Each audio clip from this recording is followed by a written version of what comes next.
AF Hasan Arif অন্তর্বর্তীকালীন সরকারের একজন উপদেষ্টা। দায়িত্ব পেয়েছেন স্থানীয় সরকার, পল্লী উন্নয়ন ও সমবায় মন্ত্রণালয়ের। এএফ হাসান আরিফ ১৯৪১ সালে কলকাতায় জন্মগ্রহণ করেন। তিনি সেন্ট জেভিয়ার্স কলেজ, কলকাতা থেকে মাধ্যমিক এবং উচ্চ মাধ্যমিক শিক্ষা সম্পন্ন করেন। পরে কলকাতা বিশ্ববিদ্যালয় থেকে স্নাতক এবং এলএলবি ডিগ্রি সম্পন্ন করেন। কর্মজীবনে তিনি ১৯৬৭ সালে ভারতের পশ্চিমবঙ্গের কলকাতা হাইকোর্টে আইনজীবী হিসেবে কাজ শুরু করেন। এরপর ঢাকায় এসে বাংলাদেশ হাইকোর্টে কাজ করেন। হাসান আরিফ বাংলাদেশের সাবেক অ্যাটর্নি জেনারেল। তিনি ফখরুদ্দিন আহমেদের নেতৃত্বে তত্ত্বাবধায়ক সরকারের আইন, বিচার ও সংসদ বিষয়ক মন্ত্রণালয়, ভূমি এবং ধর্ম মন্ত্রণালয় বিষয়ক উপদেষ্টা হিসেবে দায়িত্ব পালন করেছেন।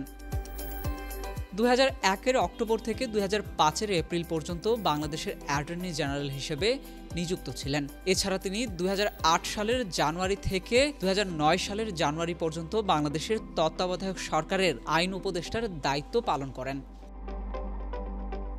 এএফ হাসান আরিফ বিদেশি বিনিয়োগকারীদের পরামর্শ, নির্মাণ সালিশ, বাণিজ্যিক সালিশ, অর্থ, ব্যাংকিং এবং সিকিউরিটিজ বিষয়, কর্পোরেট বাণিজ্যিক ও ট্যাক্সেশন বিষয়, সাংবিধানিক আইন বিষয় ও প্রকল্প বিরোধ সমাধানের অন্যান্য পদ্ধতি নিয়ে কাজ করেছেন।